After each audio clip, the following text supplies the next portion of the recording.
Dėl tilto aš labai džiaugiuosi, bet pagrindė aš klojau gatves. Gatvės buvo išklotas Šilainiuose, Raudondvario plente, Vydūnalėje, šiuo metu ir Panerių gatvėje dar dirbame.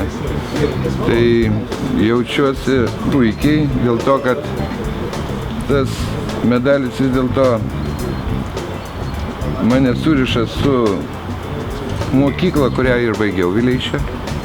Dabar gaunu ir apdovanojimą Vileišio, tai dvigubas malonumas.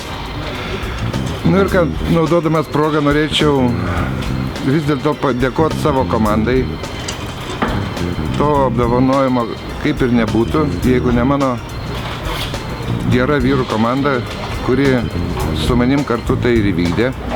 Pavasarį, kiek aš žinau, dar yra pulkas visas likusių dar gatvių, Vėverių plente. Dar kai kurios numatytos kai kuriuose užmiesčio gatvės, tai dar kitais metais mes turėsim daug darbo Kaune ir kiek žinau dar jau ir miestas konkurentas Vilnius kviečiasi mus. Bent jau pagrindinės magistralinės mūsų Kauno miesto gatvės dabar visai kitą veidą turi.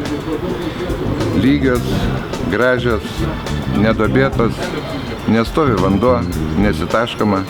Aš skaitau, kad tai yra jau didelis įdirbis.